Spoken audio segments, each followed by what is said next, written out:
نفل عمرہ تو ہے ہی نہیں. نبی کریم صلی اللہ علیہ وسلم نے زندگی میں 4 عمرے کیے ہیں. ایک سفر میں ایک عمرہ کر کے کبھی دوسرا عمرہ کیا ہی نہیں آپ نے. یہ کیا مسجد عائشہ جا رہے ہیں, کہتے ہیں تنیم سے چھوٹا عمرہ ہوتا ہے, جیرانہ سے بڑا عمرہ ہوتا ہے. یہ دونوں عمرے صحیح نہیں ہیں. میقات سے ہی عمرہ ہوتا ہے. میقات سے احرام باندھ کر آئیں گے وہ عمرہ ہے. کہ لگے ہم یہاں سے جا کر کے اپنا عمرہ کر لیں گے اور ہمارے ابا کا انتقال ہو گیا ان کے لیے.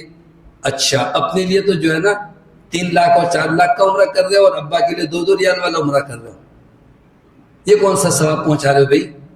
اگر تمہیں واقعی ابا سے محبت ہے تو ان کے لیے الگ سے سفر کر کے جاؤ نا. ان کی نیت سے آپ عمرہ کرو, ان کی نیت سے. اگر آپ نے حج کر لیا تو حج بدل کر سکتے ہیں. حج بدل کے لیے ایک ہی شرط ہے کہ جس نے پہلے اپنا حج کر لیا ہے وہ کسی کا حج بدل کر سکتا ہے. اسی طرح عمرہ بدل بھی. کہتے ہیں چلو عمرہ نہیں کر سکتے ہم طواف کریں گے. طواف بدنی عبادت ہے, کسی کی طرف سے جائز نہیں ہے.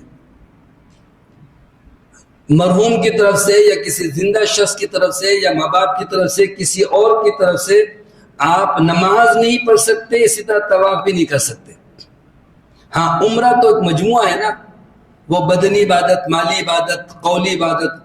تو حج اور عمرہ ہو سکتا ہے. حج اور عمرہ کسی کی طرف سے کر سکتے ہیں, صرف طواف نہیں کر سکتے. ایک اور بڑا اہم سوال ہے کہ اگر مکے میں ہم 3 دن 4 دن رکے ہوئے ہیں تو روز کے کتنے طواف کرنے چاہیے؟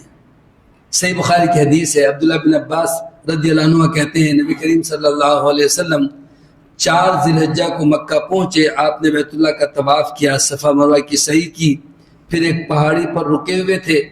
پھر آپ جب عرفات سے واپس لوٹے ہیں یعنی 10 تاریخ کو طواف زیارت کے لیے, اس سے پہلے بیت اللہ کے قریب ہی نہیں آئے. یعنی کوئی اضافی آپ نے طواف بھی نہیں کیا. حالانکہ طواف بیت اللہ یہ نماز, نفل نماز سے افضل ہے. تو اگر آسانی سے آپ کو موقع مل جائے تو کر لیں. چونکہ رش بہت بڑھ گیا تو انہوں نے الحمدللہ بڑا اچھا انتظام کیا کہ مطاف میں داخل ہونے کے سارے راستے بند کر دیے. جتنی توسیع ہو رہی ہے وہ صرف نماز کے لیے, جائیں آگے کوئی راستہ نہیں ہے, دیوار بند ہے. صرف گیٹ نمبر 79 باب فہد سے آپ مطاف میں جا سکتے ہیں. وہاں پر جگہ جگہ شورتے والے کھڑے ہوئے, احرام کے بغیر جانے نہیں دیتے. اگر آپ نے طواف کرنا ہی ہے اور عام لباس میں ہیں تو آپ پہلی منزل پہ, دوسری منزل پہ, چھت پہ چلے جائیں. جتنا چل کر کے زیادہ آپ کو مشقت ہوگی اتنا زیادہ ثواب ملے گا. تو سفر حج اور عمرے پر ایک تیاری یہ بھی ہے کہ یہاں بھی آپ چلنے کی عادت ڈالیں. ہوٹل سے مسجد آنا, نماز کے لیے, طواف کے لیے بہت چلنا پڑتا ہے. حج پہ تو بہت ہی چلنا پڑتا ہے. تو روز عادت ڈالے پیدل چلنے کی. ہمارے یہاں شہر میں خاص طور پر کراچی والوں کا تو رجحان یہ ہے کہ 2 قدم پر تندور سے روٹی لانی ہے تو بائک اسٹارٹ کریں گے, جائیں گے. جتنی دیر میں گاڑی نکالتے ہیں اتنی دیر میں واپس آ جائیں گے. لیکن نہیں, تو یہ کاہلی سستی چھوڑ دیں, پیدل چلنے کی عادت ڈالیں تاکہ وہاں پر چلنے میں آپ کو دقت نہ ہو. عمرہ کرنے کے بعد اگر آپ مدینہ جائیں تو مدینے سے آتے ہوئے بھی آپ کا ایک عمرہ صحیح ہوگا, اس لیے کہ وہ میقات سے باہر ہے نا مدینہ منورہ. تو ایک عمرہ اور مل جائے گا. وہ عمرہ آپ کسی اور کی طرف سے بھی کر سکتے ہیں, کسی والد والدہ کی طرف سے چاہیں تو کر سکتے ہیں. لیکن حج جس کی طرف سے ہے, پہلا عمرہ اسی کی طرف سے. اگر آپ کا حج ہے پہلا حج تو عمرہ بھی آپ کا اپنا کہلائے گا. اگر آپ حج بدل پہ جا رہے ہیں تو پہلا جو عمرہ آپ کراچی سے جاتے ہوئے کریں گے اس میں آپ پکاریں گے اللہم لبیک عمرتن عن فلان عن والدی عن فلان, جس کا بھی نام لیں اس کی طرف سے آپ یہ عمرہ کر رہے ہیں. پھر حج میں لبیک پڑھیں گے, اس میں بھی ان کی طرف سے. مدینے سے اگر اضافی آپ کو عمرہ ملتا ہے وہ اپنی طرف سے کر سکتے ہیں.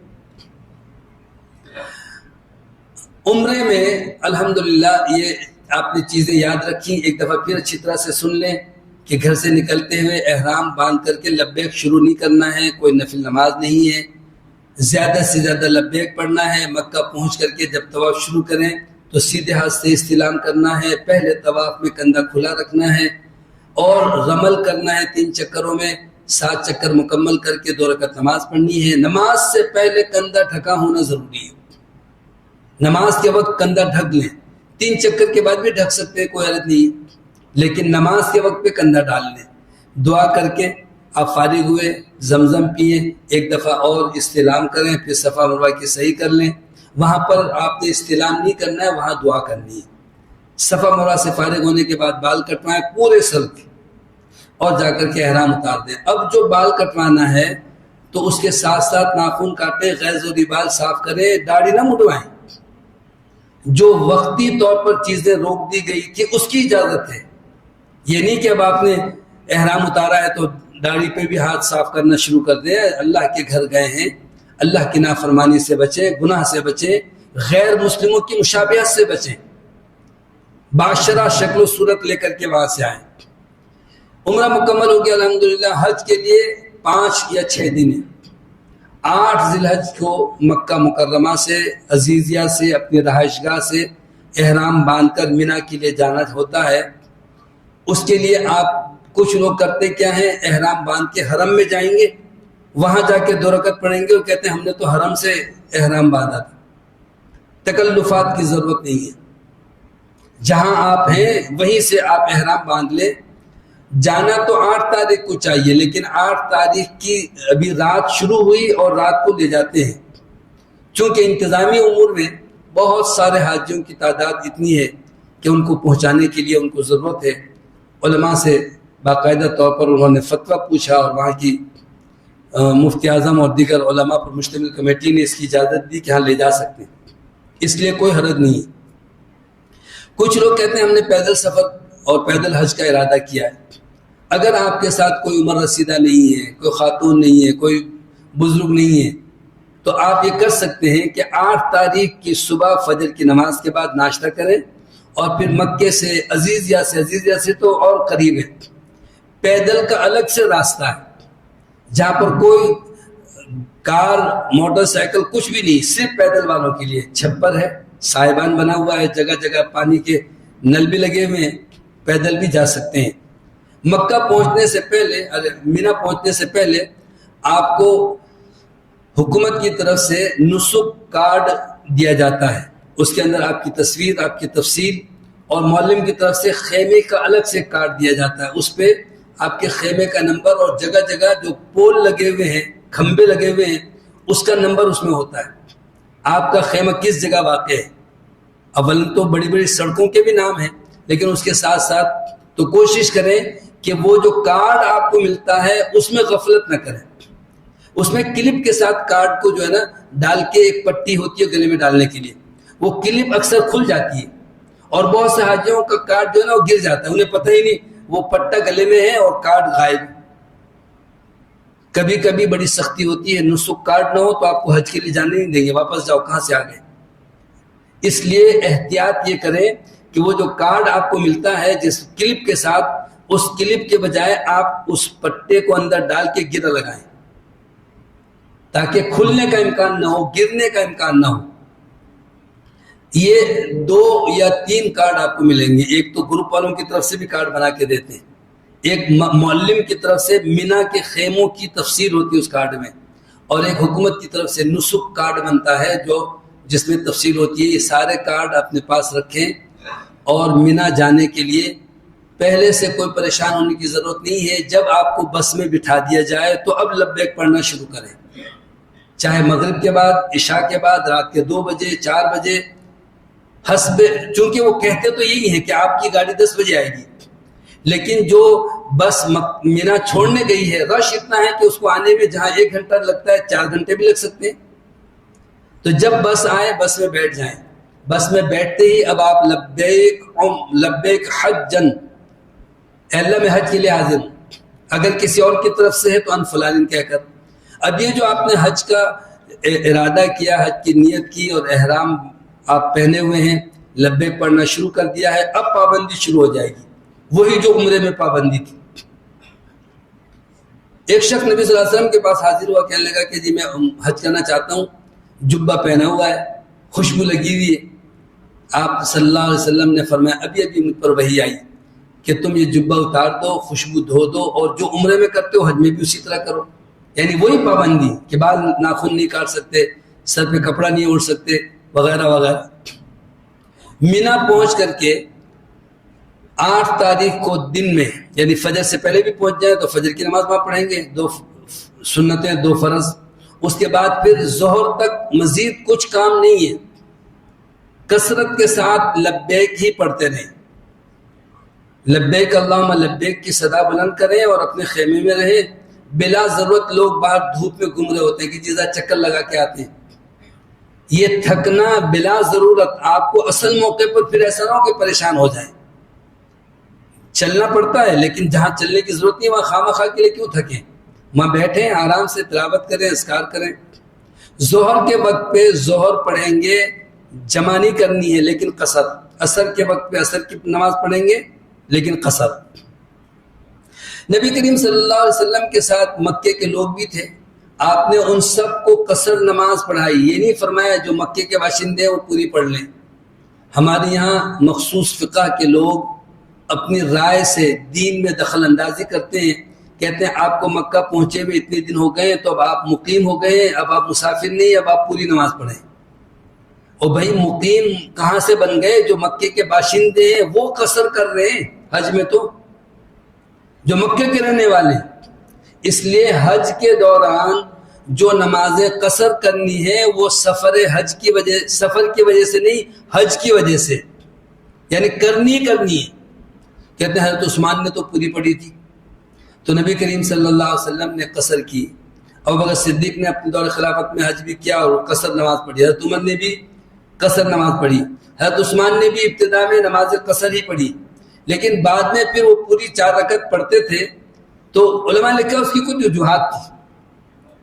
ایک تو اہم وجہ یہ سامنے آئی کہ دور دراز سے لوگ آتے تھے اور ان میں زیادہ تر فتوحات کی وجہ سے نو مسلم. انہوں نے کہا کہ جی ہمارے محلے کے مولوی صاحب وہ زیادہ ہی دیندار ہے، وہ 4 رکعت پڑھاتے ہیں، امیر المومنین نے تو 2 رکعت پڑھائی. کہیں ان کے ذہن میں یہ غلط فہمی نہ ہو کہ نماز ہے ہی 2 رکعت. تو اس لیے جناب عثمان رضی اللہ عنہ نے 4 رکعت نماز پڑھائی تھی. لیکن اسی موقع پر عبداللہ بن عمر رضی اللہ عنہ کہتے ہیں کاش 4 کی جگہ میری 2 رکعت قبول ہو جائے تو کافی ہے، اس لیے کہ سنت یہی ہے. تو ان کی ضرورت تھی، انہوں نے کوئی مصلحت کی وجہ سے پڑھی ہے، لیکن ہمیں 2 ہی رکعتیں پڑھنی ہیں. اب جس گروپ میں آپ گئے ہیں، جس خیمے میں ہیں، جو لوگ وہاں پر موجود ہیں، ان کی اگر اکثریت ایسے لوگوں کی ہے کہ جی ہم تو پوری پڑھیں گے، تو بحث نہ کریں. آپ اپنے ہم خیال لوگوں کے ساتھ یا ان سے پہلے یا ان کے بعد الگ سے پڑھ لیں. اور بسا اوقات تو لوگ خواہ مخواہ کے لیے بحث مباحثہ کرتے ہیں، جی 2 نماز نہیں ہو سکتی. تو لڑنے کی ضرورت نہیں ہے. برابر میں آئے دائیں بائیں مختلف خیموں میں اکثر لوگ جو ہمارے یہاں کے علاوہ ہوتے ہیں سب ہی قصر پڑھتے ہیں. پھر مینا میں مسجد خیف ہے، بہت بڑی مسجد ہے، لاکھوں نمازی نماز پڑھتے ہیں. حج کے دوران حکومت کی طرف سے امام مقرر ہے، وہ بھی قصر ہی پڑھاتے ہیں. ظہر کے وقت پہ 2 رکعت پڑھیں، عصر کے وقت پہ 2 رکعت، کوئی سنت نہیں، کوئی نفل نہیں.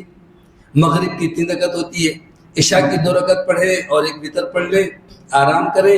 رات کے وقت کسی وقت بھی آپ کو عرفات کے لیے اگر لے جایا جائے تو جا سکتے ہیں، ورنہ تو جانا تو دن میں چاہیے. 9 تاریخ کو حج کا دوسرا دن ہے، 9 تاریخ رات میں لے جائیں کوئی بات. لوگ کرتے کیا ہیں کہ ان سے کہا گیا کہ رات کو 10 بجے آپ کی بس آئے گی، تو 9 بجے سے باہر کھڑے ہوئے اور بس آئی 12 بجے 1 بجے 2 بجے. تو خود بھی پریشان ہیں، بس والوں کو ظاہر اور بسیں بھی گزرتی ہیں، قافلے گزرتے ہیں، پیدل والے بھی جا رہے ہیں، سب پریشان ہیں. تو اپنے خیمے سے باہر نکل کے کھڑے نہ ہوں. اس چیز کا بھی خیال رکھیں کہ جو سامان آپ مینا لے کر کے جائیں وہ مختصر ہو، پھر مینا سے عرفات لے کے جائیں وہ اور مختصر ہو. بالکل ایک ہلکا سا بیگ لیں جو پیچھے لٹکانے والا ہو، ایک احرام کی چادر اگر اضافے رکھ لی، یا کچھ بسکٹ وغیرہ کھانے پینے کو سامان ہے، یا پانی کی بوتل ہے، یا چھتری ہے.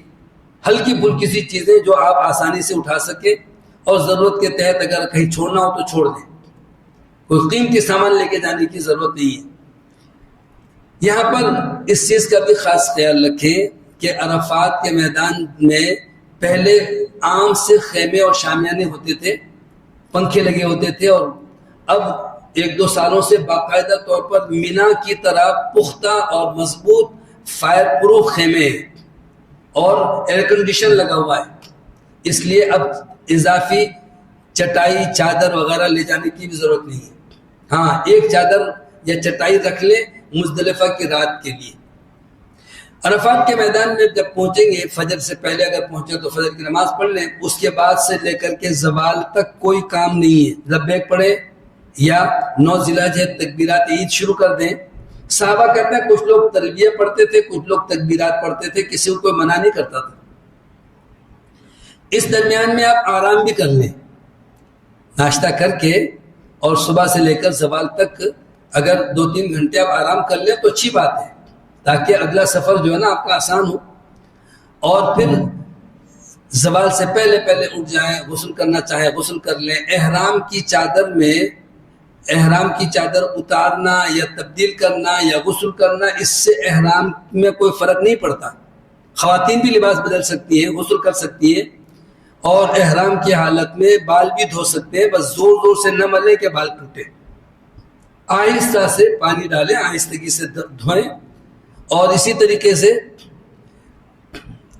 ظہر کے وقت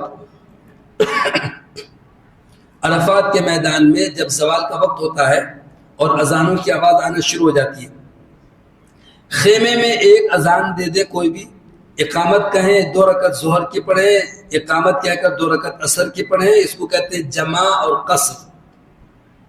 جمع کرنا ہے ظہر عصر اکٹھے، اور قصر پڑھنا ہے 2 رکعتیں. لوگ وہاں پر 2 غلطیاں کرتے ہیں. ایک تو یہی کہ ہم تو اتنے دن ہو گئے مسافر ہیں نہیں، ہم تو پوری پڑھیں گے. بھائی یہ مسافر کی وجہ سے نہیں ہے. دوسرے نمبر پر کہتے ہیں کہ ہم اپنے وقت پہ پڑھیں گے، ظہر کے وقت پہ ظہر پڑھتے ہیں، عصر کے وقت پہ عصر. یہ صحیح نہیں ہے. دونوں نمازیں اکٹھی پڑھنی ہے، ظہر عصر جمع اور قصر. اور اس کے بعد پھر وقوف عرفہ یعنی دعا میں مصروف ہو جائے مغرب تک. یہ جو یوم عرفہ ہے پورے سال کا سب سے افضل ترین دن ہے.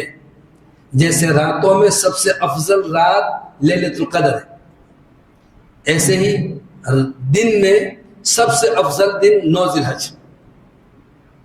نبی کریم صلی اللہ علیہ وسلم اونٹ پر سوار تھے اور آپ اسی طرح سے دعا کر رہے تھے ہاتھ اٹھا کر، تو آپ کے ہاتھ سے رسی چھوٹ گئی، تو آپ نے ایک ہاتھ اسی طرح رہنے دیا اور ایک ہاتھ سے رسی دوبارہ پکڑ لی. تو بہتر ہے ہاتھ اٹھا کر دعا مانگیں. تھک جائیں تو ہاتھ چھوڑ دیں. بیٹھے ہوئے ہیں، کھڑے ہوئے ہیں، لیٹے ہوئے ہیں، کثرت کے ساتھ دعا پڑھیں. بہت ساری دعائیں ہیں کتابوں میں بھی، اس میں دیکھ کے بھی دعا پڑھ سکتے ہیں. ایک دعا تو بطور خاص جو صحیح کے لیے بھی دعا پڑھی گئی ہے، اور عام زندگی میں بھی صبح شام یہ ذکر 100 دفعہ کرنے کا حکم ہے. بڑے فائدے ہیں اس کے. لا الہ الا اللہ وحدہ لا شریک لہ لہ الملک و لہ الحمد وہو علی کل شیء قدیر. فرمایا میری اور مجھ سے قبل انبیاء کی سب سے پسندیدہ دعا یہ دعا پڑھیں.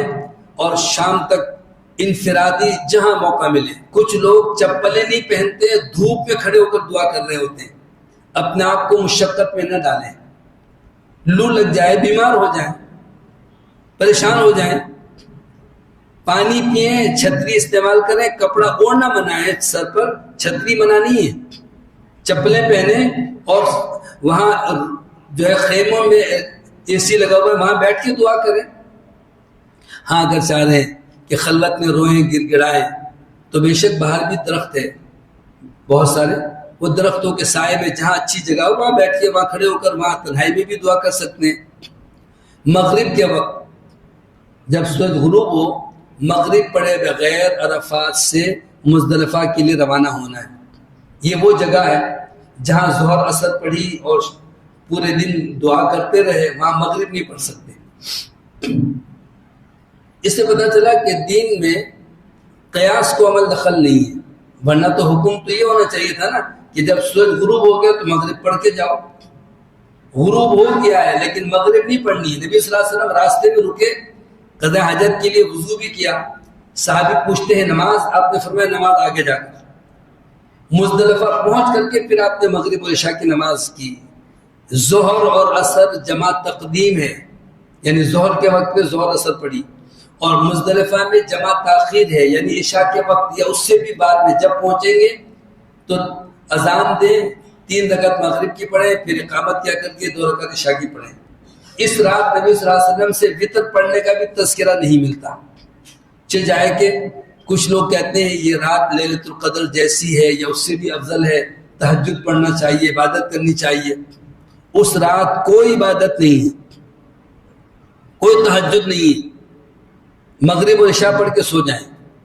اچھا, جیسے میں نے بتایا کہ مینا میں بھی خیمے پہ نمبر ہے, عرفات میں بھی, مزدلفہ میں بھی جو پول لگے ہوئے اس کے اوپر نمبر ہے, لیکن مزدلفہ میں کوئی خیمہ نہیں ہے. آسمان, کھلے آسمان تلے, زمین اور آسمان کے بیچ میں آپ مسافروں کی طرح بالکل میدان محشر یاد آ جاتا ہے.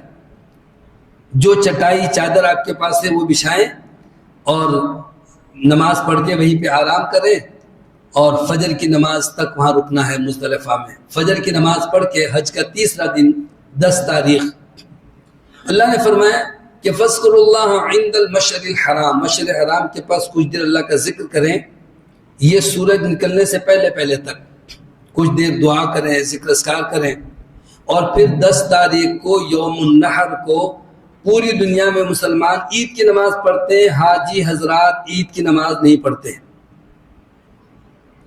ان کے جو کام ہے وہ ترتیب سے ہو تو بھی اچھی بات ہے, ترتیب آگے پیچھے ہو جائے تو بھی کوئی حرج نہیں ہے.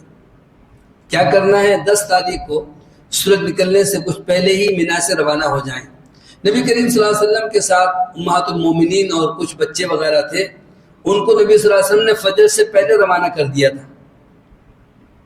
سیدہ سودا اور دیگر امہات المومنین, عبداللہ بن عباس بچے تھے, وہ کہتے ہیں میں بھی ان لوگوں میں سے تھا. ہم کو رات کو نبی صلی اللہ علیہ وسلم نے بھیج دیا, چونکہ مزدلفہ سے مینا پیدل ہی جایا جاتا ہے اور رش اتنا ہوتا ہے, تو وہاں پر باقی لوگ نماز پڑھ کے پھر جائیں گے. لیکن اگر کوئی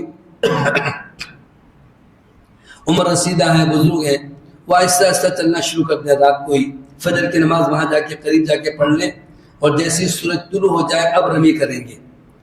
3 جمرات ہیں, پہلے ایک ستون تھے, اب وہ کشتی نما ایک دیوار بنی ہوئی.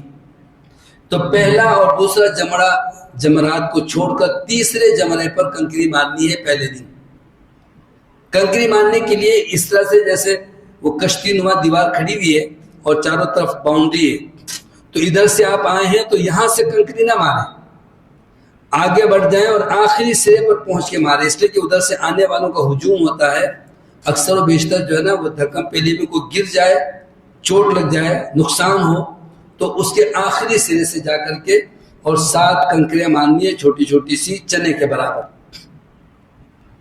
ہر کنکر پہ تکبیر پڑھیں, اللہ اکبر اللہ اکبر, اور قریب سے مارے اور 7 کنکریاں مار کے یہ ایک کام آپ کا ہو گیا. 10 ذی الحج کو رمی کر لیا آپ نے, اس کے بعد پھر قربانی کر کے بال حلق کر سکتے ہیں.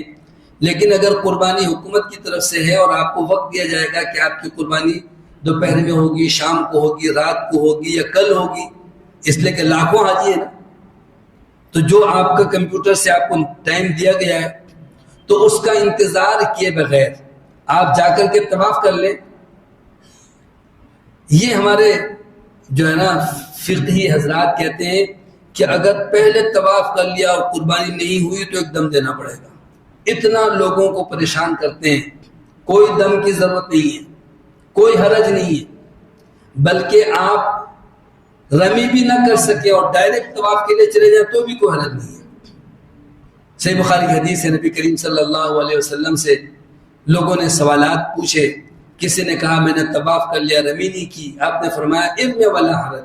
کسی نے کہا میں نے سر حلق کر لیا, قربانی نہیں کی, کسی نے کچھ. صحابہ کہتے ہیں جو بھی آپ سے پوچھا گیا, کوئی کام آگے کیا پیچھے کیا, ہر ایک کے جواب میں آپ فرماتے تھے افعل ولا حرج, کر لو کوئی حرج نہیں. یعنی آپ اگر چاہیں رمی کر کے قربانی نہیں ہوئی, پہلے ہی آپ جا کر کے طواف زیارت کر لیں, صحیح کر لیں, اب بال کٹوا لیں, احرام اتار دیں, اور قربانی بے شک رات میں ہو دوسرے دن ہو کوئی فرق نہیں پڑتا. جب یہ چاروں کام ہو جائیں گے تو اب آپ کو مکمل طور پر احرام کی پابندی ختم ہو جائے گی. لیکن اگر طواف نہیں ہوا بھی, آپ نے رمی کی اور قربانی ہو گئی, آپ بال کٹوا کے احرام تو اتار سکتے ہیں، لیکن ابھی اس کو تحلل اصغر کہتے ہیں، بیوی سے صحبت کی اجازت نہیں ہے۔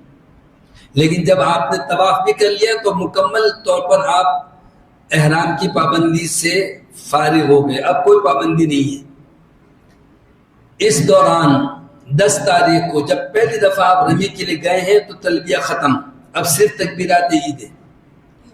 پھر 10 تاریخ کو جب طواف کے لیے جاتے ہیں، دیر سویر بھی ہو جائے تو رات واپس مینا میں آنا ہے، رات مینا میں گزارنا ہے، چاہے دیر سے فجر سے پہلے پہلے، اور کچھ لوگ مغرب کے بعد جاتے ہیں تو کچھ حصہ رات کا مینا میں گزار دیا، پھر بے شک وہ فجر کے بعد آئیں، دیر سویر ہو جائے۔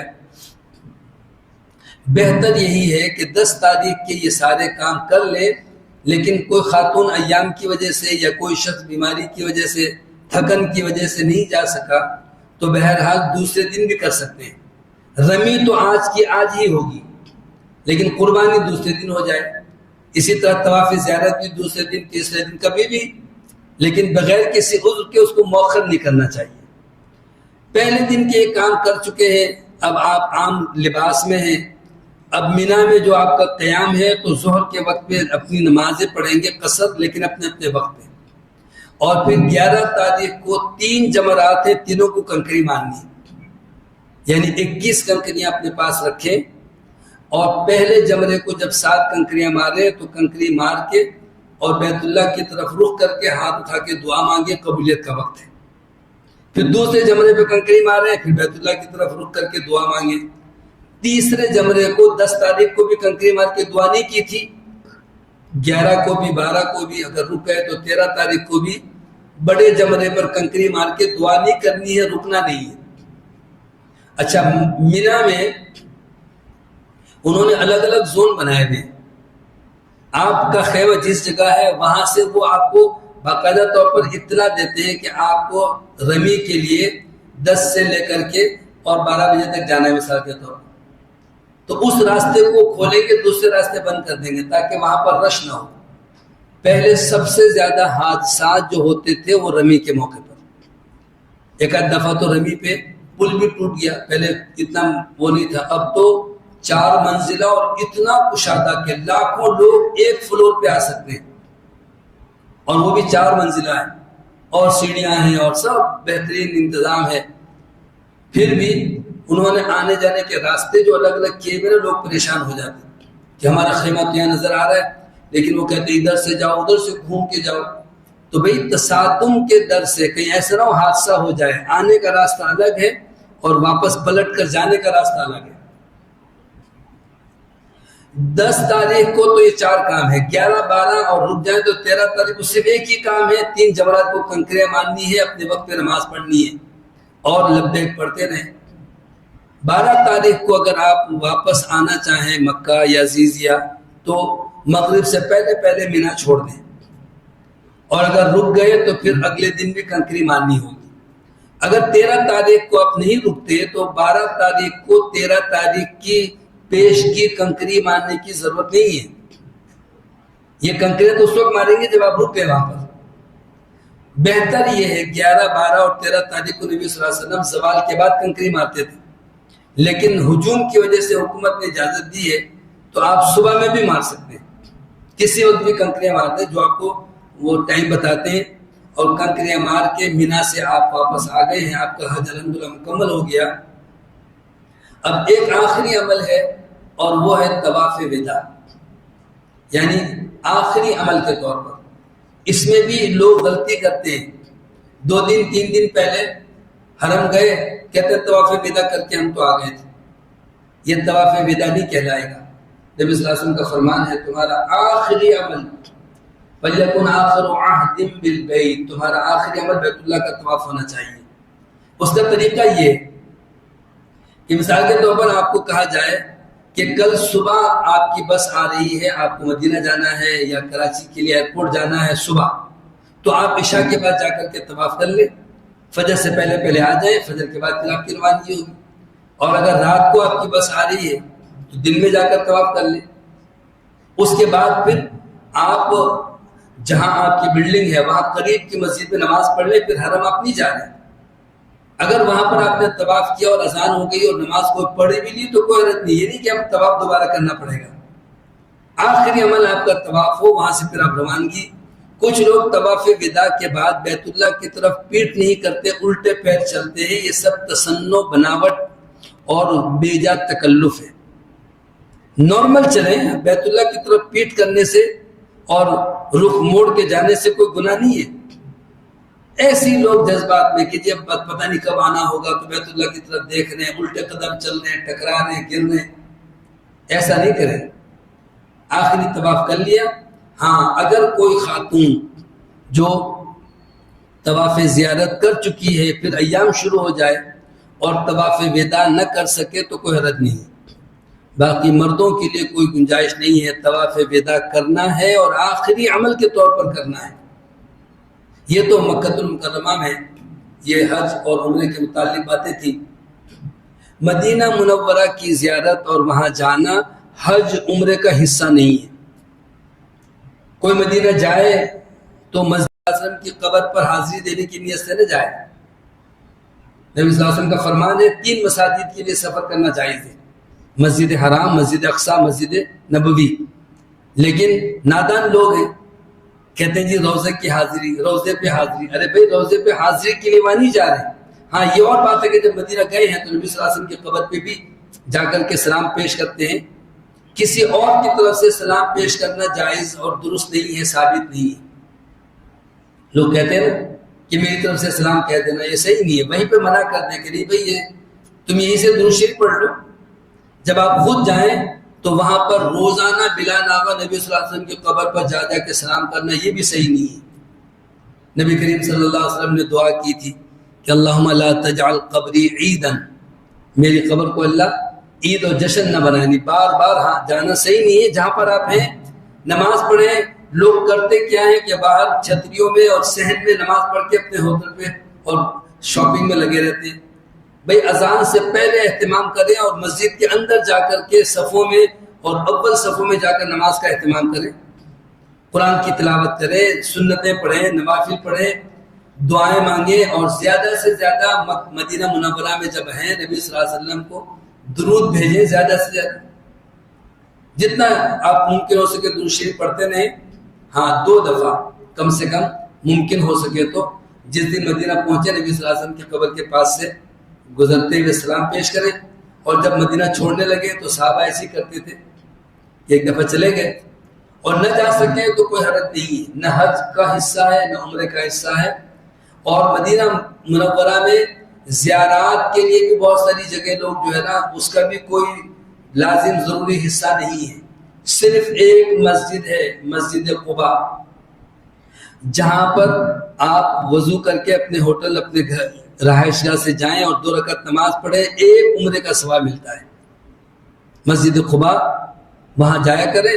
باقی اور زیارات پہ لوگ جاتے ہیں کہ جی وادی جن ہے اور یہ فلاں مسجد ہے اور یہ شہداء کا قبرستان اور فلاں فلاں.